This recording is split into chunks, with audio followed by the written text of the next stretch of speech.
Semangat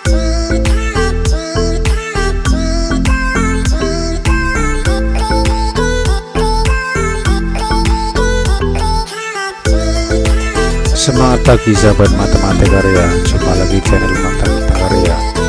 Masih melanjutkan seri statistika. Saat ini kita akan mempelajari mengenai ukuran pemusatan data atau ukuran tendensi sentral untuk data tunggal. Mari kita simak. Untuk mendapatkan informasi yang jelas dari sekumpulan data, baik data dalam sampel maupun populasi, selain dalam bentuk tabel maupun diagram, masih diperlukan ukuran-ukuran lain yang menunjukkan sifat atau ciri dari kumpulan data tersebut, yaitu ukuran pemusatan data.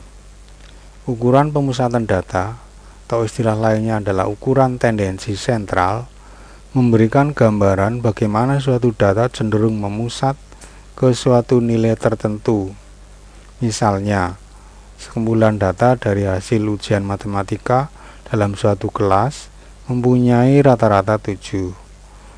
Maka, data hasil ujian tersebut berkecenderungan berada di sekitar 7.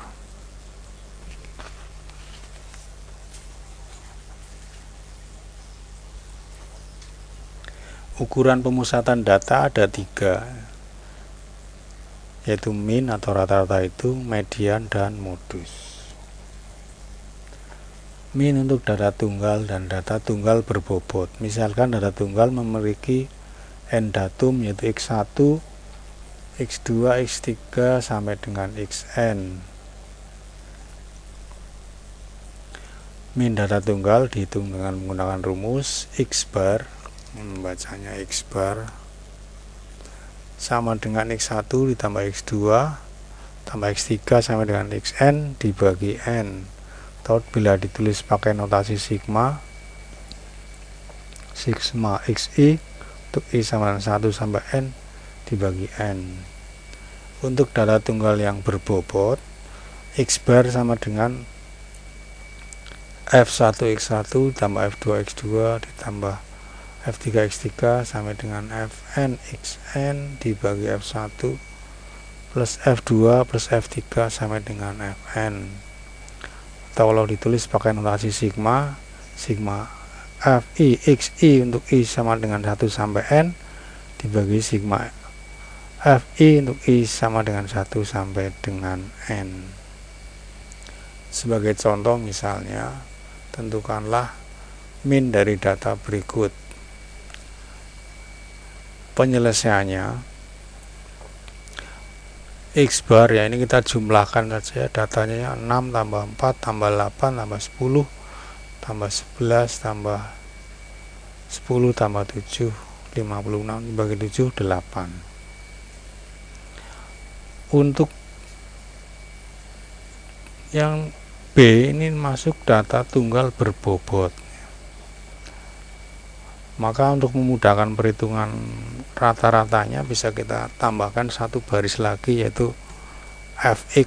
Fx ini mengalihkan data dengan frekuensi 5 kali 4 20, 10 kali 6 15 kali 8 20 kali 2. Kemudian ini dijumlah, ya, 4 ditambah 6 10, 8 tambah 2 10 jadi 20. Kemudian yang bawah juga kita jumlahkan, ini 80 jadi tambah 120 200 ditambah 40 240. Dengan demikian maka rata-ratanya adalah 240 dibagi 20 sama dengan 12. Median, yang maksud median atau bisa ditulis dengan ME, yaitu ukuran tengah dari sekelompok data yang telah diurutkan menurut besarnya. Jadi langkah pertama harus mengurutkan dulu. Misalkan x1, x2, x3 sampai dengan xn adalah n datum yang sudah terurut, maka untuk menentukan median, langkahnya adalah jika n ganjil, maka median adalah data yang setengah dari n plus 1. Jika n genap, maka medianya adalah rata-rata dari data ke setengah n dengan ke setengah n plus 1. Untuk lebih jelasnya kita lihat contoh.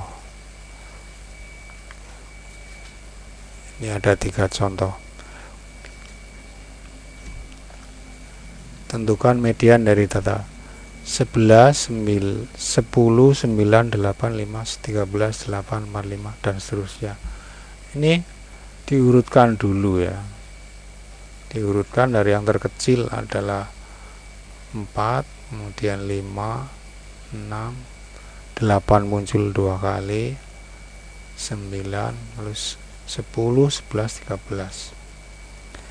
Ini banyaknya datum ada 1, 2, 3, 4, 5, 6, 7, 8, 9. Ada 9. 9 itu ganjil. 9 ditambah 1 dibagi 2 adalah 5. Jadi medianya adalah data yang kelima. Data yang kelima adalah 1, 2, 3, 4, 5, 8. Cara lain yang gampang, ini ada 9 data sudah diurutkan. Kalau dicari pembaginya supaya mendapatkan bagian yang sama adalah masing-masing mendapatkan 4. Jadi kan di sini nih. Ke sana ini dapat 4. Ini juga ada 4 datum. Nah, 8 itu kan pas di tengah-tengahnya. Yang kedua, diurutkan menjadi 4, 5, 5, 6, 8, 10, 10, 11, 12, 15. Ini banyaknya datum ada 1, 2, 3, 4, 5, 6, 7, 8, 9, 10. Genap. Nah, kalau kita bagi 2 kan masing-masing dapat 5 ini. Berarti kan di sini. Nah, maka harus merata-rata. 8 dengan 9 8 dengan 10 dibagi 2 ya, jadi 9. Data ke 10 per 2 yaitu data kelima dengan 5 plus 1. Data kelima ya adalah 8 ditambah data ke-6 yaitu 10 dibagi 2 menghasilkan 9. Kemudian untuk data yang disajikan dalam bentuk tabel seperti ini, untuk memudahkan menentukan medianya ini ditambahkan frekuensi kumulatif. Caranya membuatnya ini 2 ya, 2 dari 2 ditambah 4 jadi 6, 6 tambah 5 jadi 11, 11 tambah 10 21, 21 tambah 5 25. Jumlah datanya ada 25. 25 itu adalah ganjil, maka medianya adalah data ke 25 tambah 1 26 dibagi 2 data ke 13. Data ke 13 di mana? Ini 5-nya kan ada 2 ya, 10-nya ada 4. Nah, sampai ke 10 itu baru mencapai data ke 6, sampai ke 15 baru ada sebanyak 11. Nah, sampai ke data ini 20 ini sudah ada 21 data. Jadi kan data nomor, kalau dikasih nomor dia nomor 12, 13, 14 sampai 21 itu nilainya 20 semua. Jadi data ke 13 itu 20.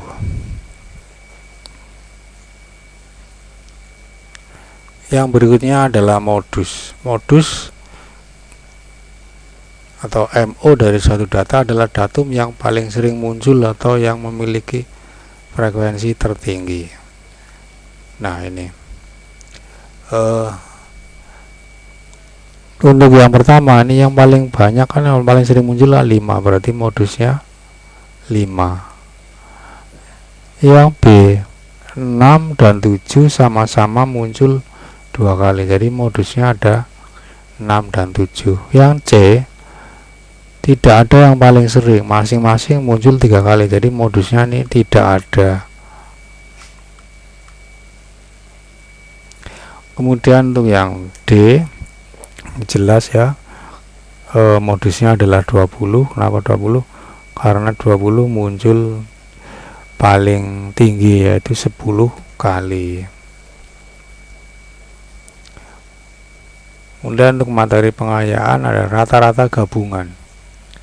Jika sekelompok data A memiliki min XA bar dan banyak datum NA, kelompok B memiliki min XB bar dan memiliki datum NB, dan seterusnya, maka rata-rata gabungannya bisa dihitung dengan menggunakan rumus X bar gabungan sama dengan XA bar kali NA ditambah XB bar kali NB, dan seterusnya dibagi NA tambah NB, dan seterusnya.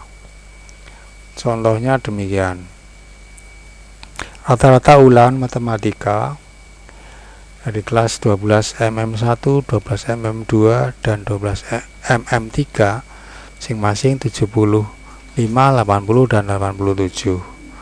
Jumlah siswa di kelas-kelas tersebut berturut-turut 36, 32, 34. Hitunglah nilai rata-rata ulangan dari ketiga kelas tersebut. Maka ini cara ngitungnya ya tinggal kita kalikan saja nih, 75 kali 36 nih rata-ratanya kali banyak siswa, 80 kali 32, 87 kali 34.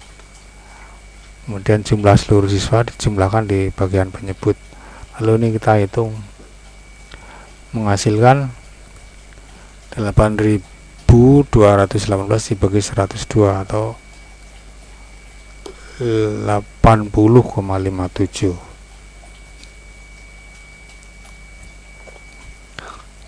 Contoh yang kedua masih mengenai rata-rata gabungan. Rata-rata gaji dari 34 karyawan di suatu perusahaan adalah Rp4.900.000. Jika gaji seorang manajer digabung dengan gaji karyawan, gaji rata-ratanya menjadi 5 juta. Tentukan besar gaji manajer tersebut. Diumpamakan gaji manajer adalah Y, maka X gabungan atau gaji gabungan adalah 4.900.000 dikalikan 34, yaitu seluruh karyawan tadi, ditambah satu ya, satu data yaitu gaji manajer. Kita tulis 1Y itu cukup, ditulis Y saja juga boleh, dibagi ya jumlah karyawan plus manajernya kan menjadi 35 orang, makanya dibagi 35 sama dengan 5 juta. Kemudian digunakan perkalian silang, 5 juta dikali 35 menjadi 175 juta. Jadi gaji manajernya adalah 175 juta dikurangi 6.600.000 menjadi 8.400.000. Yang berikutnya yaitu rata-rata harmonis. Rata-rata harmonis atau biasa ditulis dengan H untuk data tunggal X1, X2 sampai dengan Xn. Rumusnya adalah N dibagi 1/X1 ditambah 1/X2 ditambah 1/X3 dan sampai dengan 1/Xn.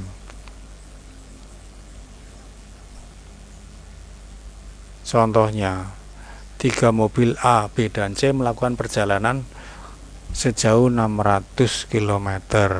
Mobil A mengkonsumsi pertama 10 km per liter, mobil B 30 km per liter, dan mobil C 20 km per liter. Tentukan rata-rata konsumsi pertama ketiga mobil tersebut.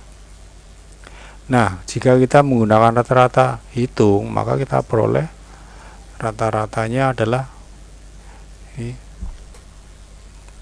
10 ditambah 30 ditambah 20 dibagi 3, menjadi 20 km per liter. Nah, perhitungan seperti ini kan kurang tepat. Kenapa kurang tepat? Karena tidak memperhatikan konsumsi setiap mobilnya. Untuk jarak 600 km kan beda-beda. Mobil A menghabiskan 600 dibagi 10 sama dengan 60 liter. Mobil B 600 dibagi 30 ada 20 liter. Mobil C 600 dibagi 20 adalah 30 liter. Sehingga konsumsi pertamax totalnya adalah 60 ditambah 20 ditambah 30 atau 110 liter.